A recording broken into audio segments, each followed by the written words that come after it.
اچھا، کچھ اور سوالات بھی اٹھتے ہیں لال چند ملی صاحب، مگر وہ بعد میں پوچھیں گے۔ یہ جو صلاح الدین صاحب بات کر رہے ہیں کہ دیکھیے پولیس والوں سے بھی پوچھ گچھ ہونی چاہیے، اور وزیر اعلیٰ نے جو ہے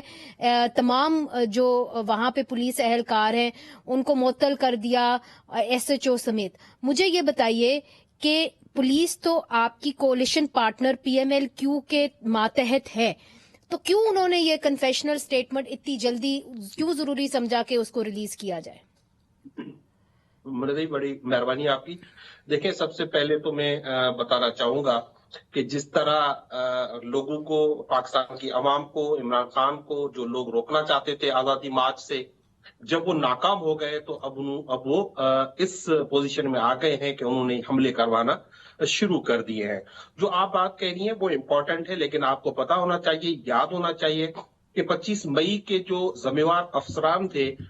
جنہوں نے پنجاب میں پاکستان تحریک انصاف پہ، کارکنوں پہ، خاص طور پہ خواتین پہ، بزرگوں پہ جو تشدد تھا، اس کے خلاف بھی جب ایکشن لینے کی بات ہوئی تو کچھ حلقوں نے ان پہ بھی ایکشن لینے نہیں دیا تھا۔ یقینی طور پہ ہمارے ملک میں بدقسمتی یہ ہے، قانون کچھ ہے، آئین کچھ ہے، اور طاقت کہاں کی کہاں ہے۔ یہی وجہ ہے کہ آج بھی یہی دیکھا ہے آپ نے، اور جو اعترافی بیان کی بات ہو رہی ہے تو یہ تو عمران خان پہلے بتا چکے ہیں کہ مجھے اس طرح سے ایک سازش کے تحت کوشش کی جائے گی، اور اس کے بعد اس کو کسی جنونی کو سامنے لانے کی کوشش کی جائے گی۔ لیکن جو ہمارے اطلاعات ہے، جو شخص جنونی ہونے کی کوشش کر رہا ہے وہ کوئی اسکریپ ڈیلر ہے، اسکریپ بیچتا ہے، اور چوری کے کیسز میں بھی وہ بالکل، ہم نے بتایا کہ وہ چوری کے کیسز میں ملوث ہے، مگر دیکھیے شرین مزاری صاحبہ نے کہا کہ رانا ثناء اللہ کے اوپر ایف آئی آر جو ہے وہ درج ہونی چاہیے، ان کو اریسٹ کرنا چاہیے۔ مگر سر، جہاں یہ واردات ہوئی ہے وہاں کے جو ہوم منسٹر ہے وہ تو کنٹینر کے اوپر تھے، عمر چیمہ صاحب، اور جو وہاں کے وزیر اعلیٰ ہیں ان کے بالکل گجرات کے قریب یہ واقعہ ہوا ہے، تو پھر رانا ثناء اللہ کے اوپر ایف آئی آر کیوں درج ہو؟ دیکھیں، آپ نے مسلسل دیکھا کئی دنوں سے رانا ثناء اللہ مسلسل پریس کانفرنسز کرتے ہیں، اور وہ کہتے ہیں، فتنہ کا الزام لگاتے ہیں، سر کچلنے کی بات کرتے ہیں، اور وہ انہوں نے نہ صرف یہ کیا ہے، انہوں نے بار بار دھمکیاں دی ہیں، بندوق کی بات کی، گولی کی بات کی، اور ریسنٹلی آپ نے دیکھا کہ انہوں نے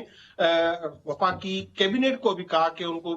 اسٹاف کو یا ان کے سیکورٹی اہلکاروں کو لانگ مارچ میں گولیاں اور گنز دینے کی بھی بات کی جائے۔ رانا ثناء اللہ کا جو اپنا ایک اسٹائل ہے، ان کا جو ماضی رہا ہے، اس میں اس سے کچھ بھی بعید کیا نہیں جا سکتا۔ اور ریسنٹلی آپ نے دیکھا ہے کہ آج ہی عمران خان نے اپنا ایک واضح پوزیشن دے دی ہے کہ اس ملک، کیونکہ وہ جانتے تھے، ان کو پہلے بھی خطرات تھے، اور جب وہ کنٹینر میں آئے تب بھی ان کو یہ خطرہ تھا، ان کو بتایا بھی گیا تھا، لیکن انہوں نے کہا کہ میں پاکستان کی عوام کے لیے اپنا خون کا آخری قطرہ تک بہا دوں گا، پیچھے نہیں ہٹوں گا۔